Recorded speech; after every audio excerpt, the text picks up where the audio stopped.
Hello and welcome back to the G&P Cocktail Lounge for our newest video. Today we're going to be talking about the Negroni, one of my all-time favorite drinks.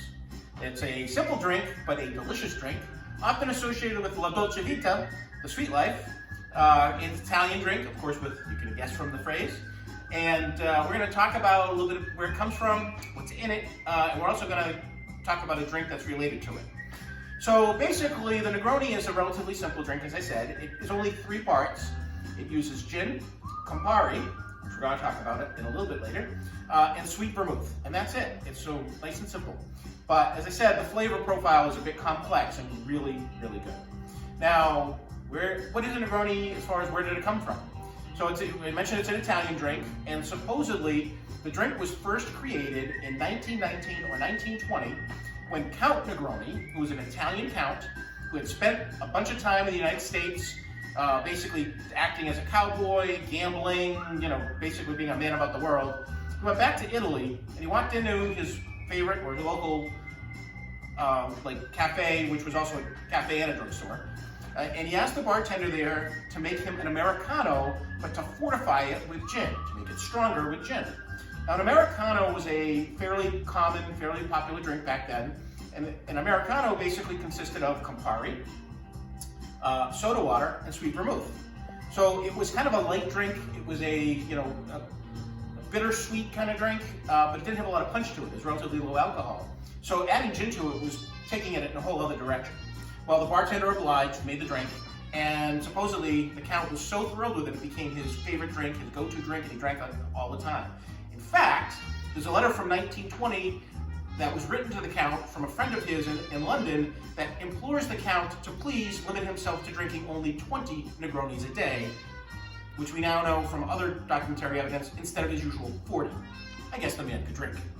So, but as you would expect with a lot of these, we've already done several of these stories where there's one origin story, but wait, there's another one, and sure enough, that's the case here. Because apparently, this Count Negroni from the Florence area, from Florence, was not the only Count Negroni.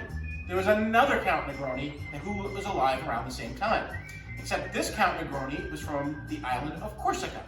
Now, those of you who know your world geography know that Corsica is an island that is associated with and generally has been owned by France.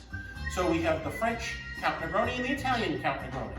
Now, the French Count Negroni from Corsica, he's a character in his own right. He was a hero during the Franco-Prussian War, a decorated military man. He lived in Africa for a while, and supposedly the story is that he invented the Negroni while he was in Africa, in part to celebrate his marriage, and in part to help him with digestion after the wedding feast.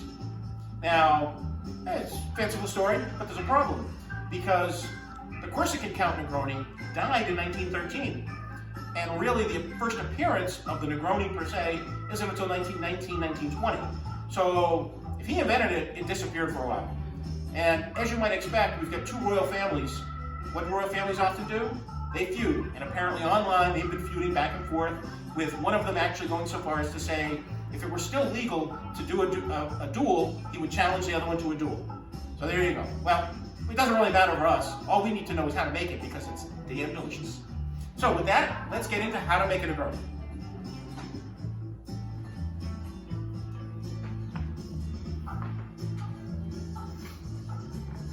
All right, so I mentioned there's only 3 ingredients, right? The first one is gin. Now, typically when you do a Negroni, you want to use a London Dry style of gin. But to be honest, with a lot of drinks, you experiment and find what you like.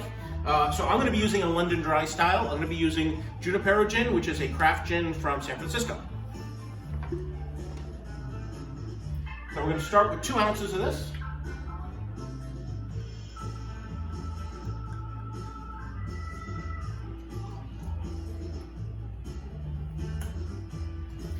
And then this is our Campari that we're going to be using. I'm going to go ahead and pour this in. I'm going to use 2 ounces of the Campari.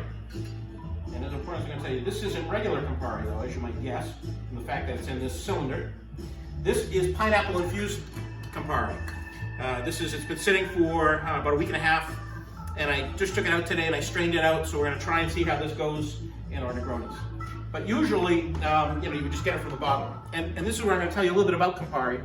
So Campari is a bitter kind of alcohol It's a bit of an orange flavor to it, and it's made using oranges and herbs and spices in a special secret proprietary formula that they mix in alcohol and water to come out with this lovely, delicious, but bitter drink.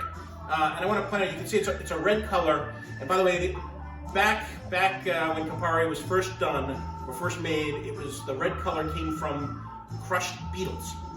Today in the US, we don't get to have that Campari. We get it from food coloring or some other coloring. But apparently in other parts of the world, they do still use the red beetles. Now Campari is related to Aperol. Now Aperol, you can see what Campari is a bit red, Aperol is a bit orange. And the difference between the two is Campari is bitter, and Aperol is also bitter, but it's not nearly as bitter. It's a little bit sweeter, a little bit more of a mellow bitterness. We're going to come back to Aperol in a little bit. All right, so I put the gin, the Campari in, and now I'm going to add some sweet vermouth. And you know, ideally you want to use a good sweet vermouth.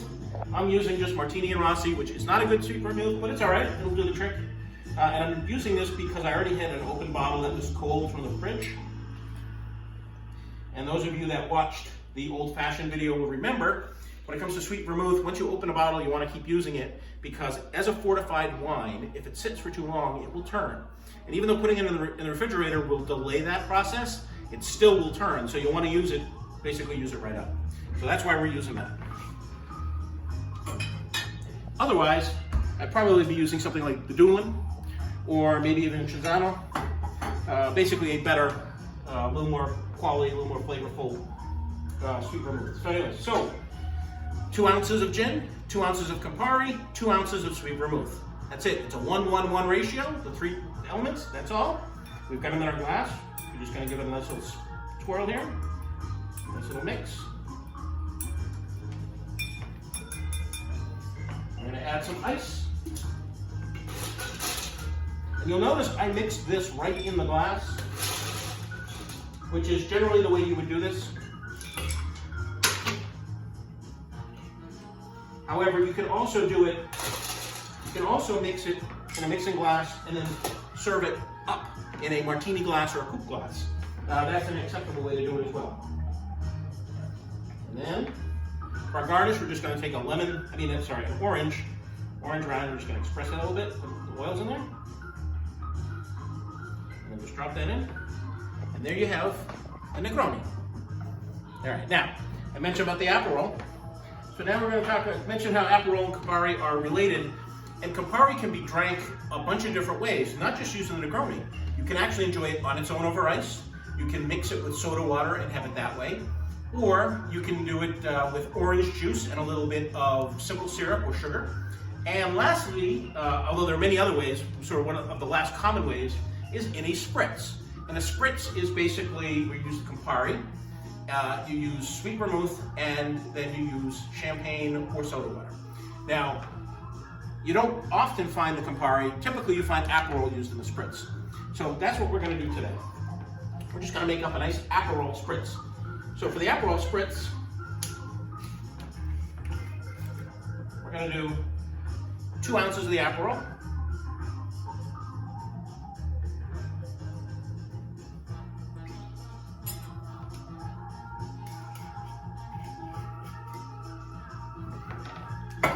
And then we're going to do 3 ounces of Prosecco.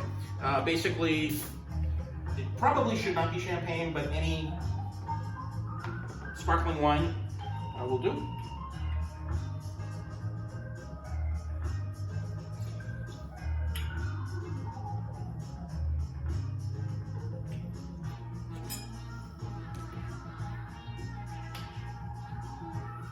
So it's 3 ounces of that. Then we're just going to put some ice in that.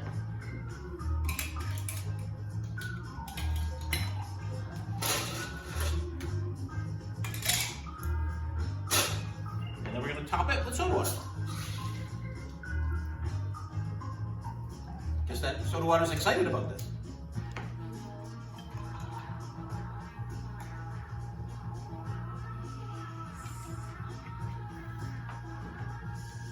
And again, orange is the dominant flavor, so we're going to go ahead and we're going to garnish that with a little orange juice as well.